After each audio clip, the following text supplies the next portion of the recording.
नारद जी महाराज, हमारी लाडली जी श्री राधा रानी का जन्म हुआ तो जन्म लेने के बाद राधा रानी मुस्कुराती हैं, हाथ चलाती हैं, पैर चलाती हैं, पर आंख नहीं खोलती हैं अपनी।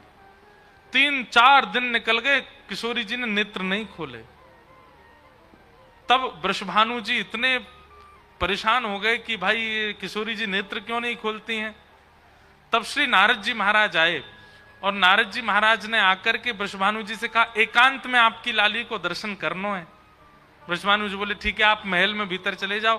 तब नारद जी भीतर गए और भीतर से किवाड़ लगा करके स्वर्ण के सुंदर पलना में रत्न जड़े हैं और बीच में श्री नन्ही सी किशोरी जी सोई हैं। और श्री नारद जी महाराज ने जैसे ही लाडली जी को देखा, मंद मंद मुस्कुरा रही हैं पर नेत्र नहीं खोल रहे।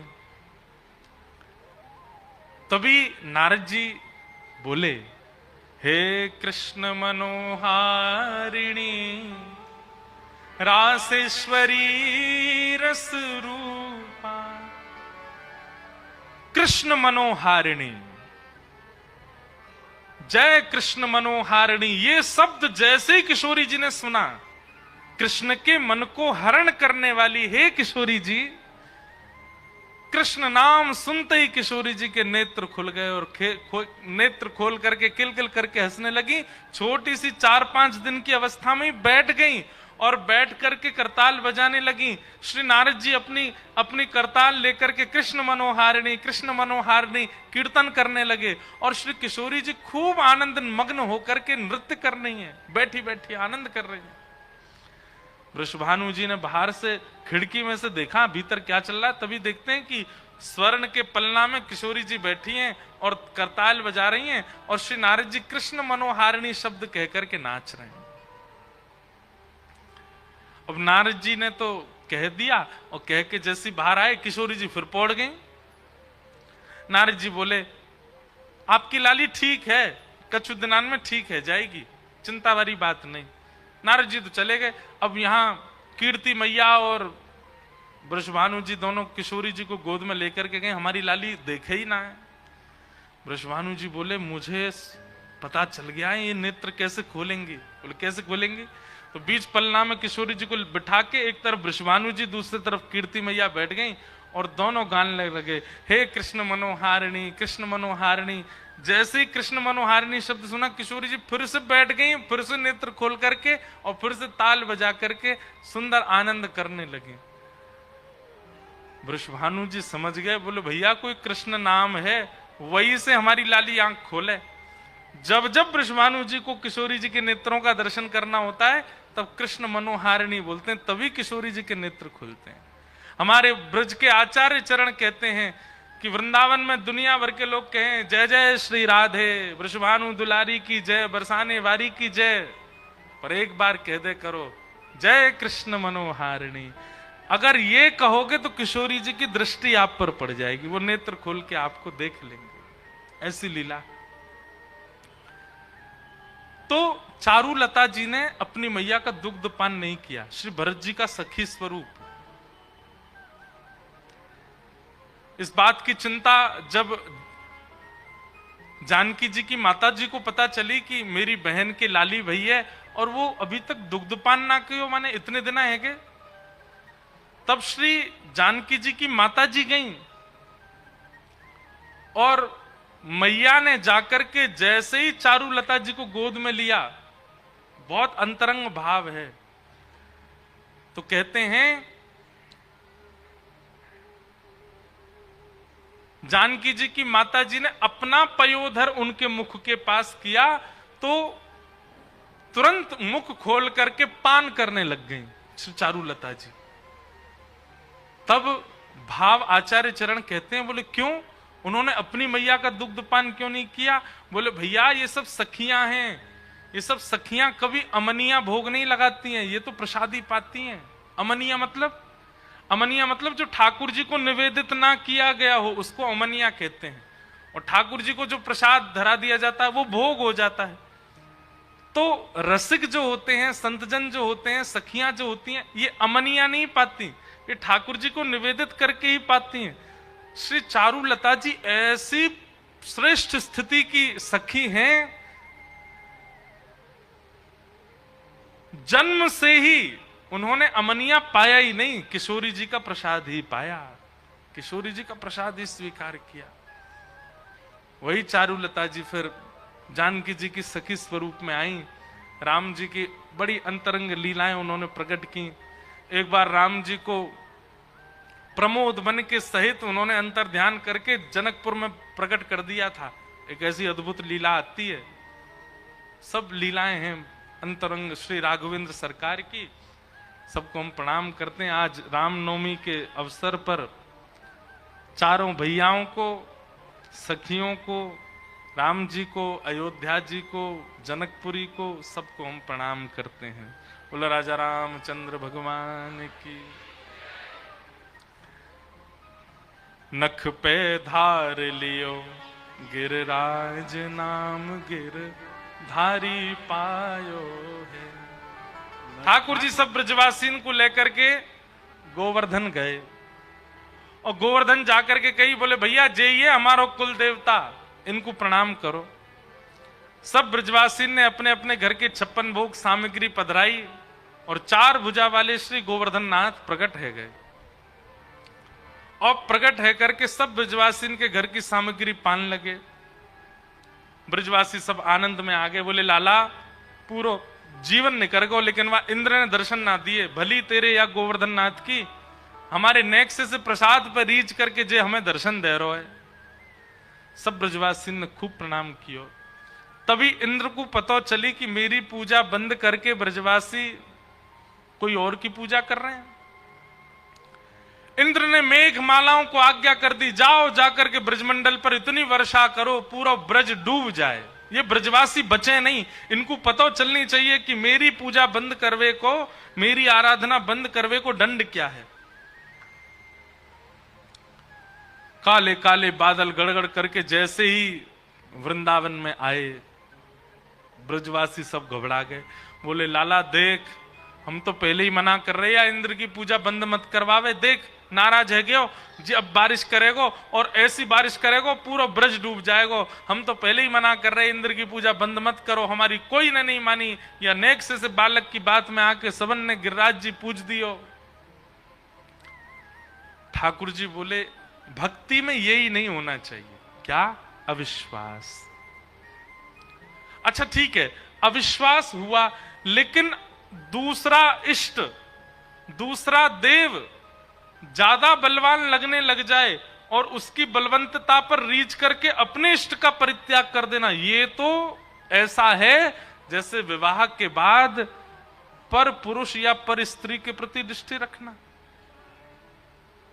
हम आपसे निवेदन करना चाहते हैं भैया,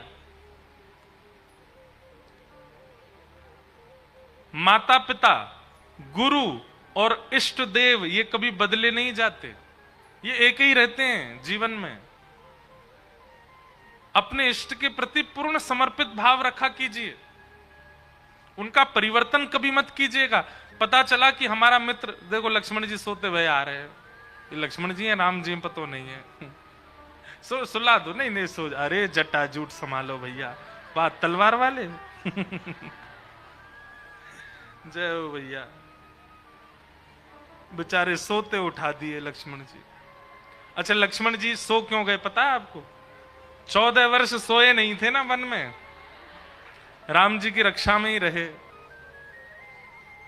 वाह, हमें तो इतने प्यारे लग रहे हैं ये तीनों। देखो सीता जी डांट रही हैं राम जी को, लक्ष्मण कहां चले गए थे मधुर लीला बालकों की। सुनो सब लोग, हम क्या बता रहे थे? हाँ, अपने इष्ट का त्याग नहीं करना चाहिए। अगर आपके कुलदेव महादेव हैं तो महादेव की आराधना करो। अब इसमें एक चीज होगी, कई लोग कहते हैं हम महादेव की आराधना बचपन से करते आए, पर अब अचानक से हमको वृंदावन ठाकुर जी बहुत प्रिय लगने लग गए।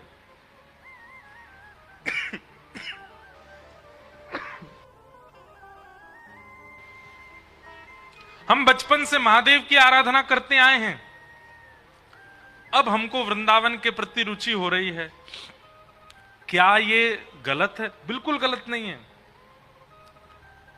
बल्कि इसमें तो ऐसा भाव मानिए कि आपके इष्ट प्रसन्न होकर के आपको उपहार देना चाह रहे हैं, तो उपहार में क्या दिया? आपके इष्ट ने श्री राधा माधवी आपको उपहार रूप में दे दिए, वृंदावनी आपको उपहार रूप में दे दिया। और ये बात तो महादेव के उपासक सब लोग इस बात पे मान लीजिएगा बात को। महादेव को भजते भजते भजते भजते भजते अगर वृंदावन प्रिय लगने लग जाए, किशोरी जी प्रिय लगने लग जाए, हमारे श्याम सुंदर प्रिय लगने लग जाए, समझ जाना आपके इष्ट बड़े प्रसन्न हैं। महादेव को भजने वाले, महादेव का त्याग नहीं करना है, महादेव तो सदा हृदय में रहने चाहिए, पर उनके द्वारा उपहार रूप में जो प्रिया प्रियतम मिले, इनकी लीला सुन करके। आपको पता है मीराबाई क्या जपती थी? मीराबाई का जापक नाम क्या था? राम राम राम राम राम राम राम। मीराबाई भजती थी राम। और प्रकट में क्या है? मेरे तो गिरधर गोपाल दूसरो न कोई, जाके सिर मोर मुकुट मेरो पति सोई। अब इसमें एक बात बहुत ध्यान से सुनिएगा, आपके इष्ट देव तो महादेव हैं, पर राधा कृष्ण आपके देव नहीं हैं। उनसे आपका कोई संबंध है, वो आपके कोई अपने हैं, या तो आपके सखा हैं, या तो आपके प्रियतम हैं, या तो आपके बंधु हैं, या तो आपके माता पिता हैं, या तो आपके कुछ तो हैं। इष्ट आपके महादेव ही रहेंगे। लेकिन महादेव को भजने से यदि राघवेंद्र सरकार सीताराम जी प्रिय लगने लग जाए, तो सीताराम जी आपके कौन है? वो आपके कोई संबंधी हैं, फिर आपका उनसे कोई संबंध है। राधा कृष्ण प्रिय लगने लग जाए तो उनसे आपका कोई संबंध है। अब वो संबंध आप अपने गुरु कृपा से ढूंढिए, वो आपके सखा हैं, भाई हैं, मित्र हैं, भैया हैं, कौन है? संबंध है। ठीक वैसे ही वृंदावन चंद को भजते भजते यदि महादेव प्रिय लगने लग जाएं, तो ये समझो कि राम जी ने, कृष्ण ने प्रिय होकर के उपहार रूप में महादेव दिए हैं। महादेव से कोई संबंध मानो, उनको सखा मान लो, उनको मित्र मान लो, उनको गुरु मान लो, पर इष्ट का परिवर्तन नहीं होना चाहिए। इष्ट तो इष्ट ही रहने चाहिए, हृदय में तो वही रहने चाहिए। चाहे मुख से कुछ भी भजो, चाहे हृदय से किसी को भी लगाओ। मीराबाई राम भजती हैं क्योंकि राम उनके इष्ट हैं, पर कृष्ण को वो प्रियतम मानती हैं, वो प्रियतम रूप में मिले मीराबाई को। इष्ट का त्याग, गुरु का त्याग और माता पिता का त्याग नहीं करना चाहिए। ये तीन तो एक जीवन में एक ही होते हैं, दो नहीं होते। हां, गुरु के संबंध में यदि बात आती है तो शिक्षा गुरु बहुत हो सकते हैं, जिनसे आप सीखते हो, जिनसे आप ज्ञान लेते हो, वो गुरु आपके अनेक हो सकते हैं, पर दीक्षा गुरु तो एक ही होंगे। नाम जिनसे, आज मुझसे किसी ने पूछा कि गुरु मंत्र जाप आसन पर ही करना चाहिए, चलते फिरते गुरु मंत्र नहीं जपना चाहिए, और आपने बताया कि गुरु का नाम नहीं लेना चाहिए, तो सदगुरु स्मरण कैसे करें? ध्यान से सुनो, ठाकुर जी के नाम का जाप आप कैसे भी कर सकते हो। जैसे राम, अब राम राम राम राम राम राम आप चलते फिरते कर सकते हो। कृष्ण कृष्ण कृष्ण कृष्ण आप चलते फिरते कर सकते हो। श्री राधा श्री राधा श्री राधा आप चलते फिरते कर सकते हो। लेकिन यही अगर मंत्र रूप में प्राप्त हो जाए, तो मंत्र जब प्राप्त होता है वो तो आपको बैठ के ही पाना होगा, बैठ के ही भजना होगा, बैठ के ही उसका आस्वादन करना होगा। इसमें भेद ऐसे जानिए, नाम क्या है? नाम है वायु। नाम भी हमारे प्राण की रक्षा करते हैं और मंत्र भी प्राण रक्षा करते हैं। तो नाम क्या है? नाम है वायु। वायु आप चलते फिरते उठते बैठते कैसे भी ग्रहण कर सकते हो, पर गुरु मंत्र जो है यह है आहार। आहार तो बैठ के ही पाना चाहिए, आहार तो एक स्थान पर लेकर के ही लेना चाहिए। आहार सब जगह नहीं लिया जाता। आजकल का तो प्रचलन गलत है, अब तो बफे सिस्टम हो गया है, खड़े खड़े पाव हाथ में लिए थाली खाते जा रहे, घूमते फिरते जा रहे। ये हमारा भारतीय स्वभाव नहीं है आहार पाने का। भारतीय स्वभाव तो पृथ्वी पर बैठो, थाल रखो, पाओ एक स्थान पर बैठ के। गुरु मंत्र और कोई भी वैदिक मंत्र वो बैठ के आसन पर ही करना है। और नाम आप कैसे भी ले सकते हो ठाकुर जी का। फिर आपने दूसरा प्रश्न किया कि गुरु का नाम नहीं लेना चाहिए, तो फिर स्मरण कैसे करना चाहिए। भरोसो दृढ़ इन चरणन के। श्री गुरुदेव के चरण आपकी स्मृति में सदा रहने चाहिए। मुख भले ही ना रहे, अब ऐसा हो नहीं सकता कि गुरुदेव का चेहरा याद ना हो, सबको याद होता है। नेत्र बंद करिए और श्री गुरुदेव के चरणार बिंदों का स्मरण कर लीजिए। और दूसरी बात, अपने गुरु का एक गोपनीय नाम रख लीजिए चित्त में। जैसे आप अपने गुरुदेव को क्या बुलाते हैं, तो जैसे कई लोग स्वामी जी कहते हैं, कई लोग महाराज जी कहते हैं, इसमें थोड़ी और उपाधियां लगा दीजिए। परम पूजनीय प्रातः स्मरणीय वृंदावन वाले महाराज जी, परम पूजनीय प्रातः स्मरणीय मलुक पीठ वाले महाराज जी, रमन रेती वाले महाराज जी, केली कुंज वाले महाराज जी। इस प्रकार से उनके स्थान के नाम से उनका नाम आप स्मरण में ले सकते हो। भुसावल वाले महाराज जी, पंढरपुर वाले महाराज जी, या फिर गुरुदेव का जो आश्रम का नाम है वो आश्रम नाम उच्चारण करके आप कह सकते हो, प्रणाम कर सकते हो। इस प्रकार से गुरु स्मरण करना चाहिए। किसी ने पूछा अंत काल में ठाकुर जी का ध्यान कैसा होना चाहिए, मतलब क्या सोचना चाहिए। पहली बात तो भैया हमने अनुभव किया नहीं अभी अंत काल का अभी आया नहीं है, तो अभी पता नहीं है कि क्या सोचना। पर जो भागवत जी और गुरुजनों ने कृपा करके बताया वो हम आपको बता देते हैं। ठाकुर जी का एक स्वरूप जो आपके चित्त में बस गया हो।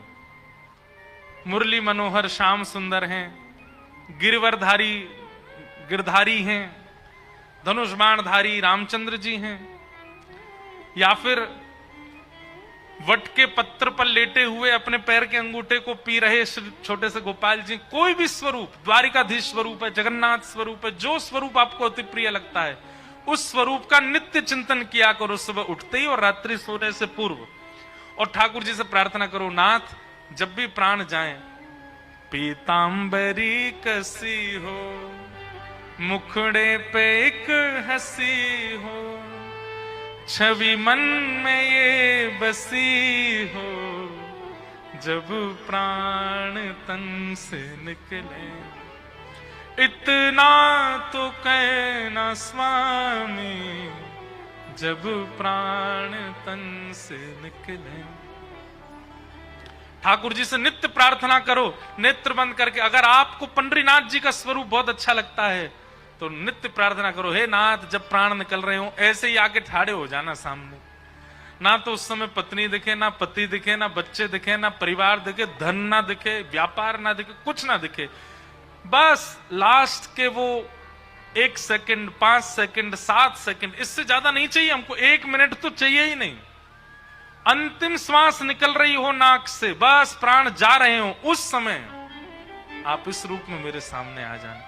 और उसके लिए अभी से चिंतन करना प्रारंभ करो। सुबह उठते ही ठाकुर जी का वही स्वरूप, रात्रि सोने से पहले भी वही स्वरूप, और जब जब अवसर मिले ध्यान लगा करके उसी स्वरूप का चिंतन और उनसे निवेदन करो कि हमारे अंत काल में आ जाना नाथ। और कुछ नहीं चाहिए, निश्चित ठाकुर जी आएंगे अंत काल में दर्शन देने।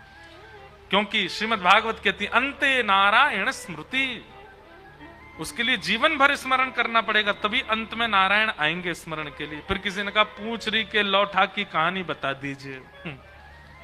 अब आ ही रही है। इंद्र ने मेघमालाओं की वर्षा। अब यहां कई प्रश्न कर सकते हैं कि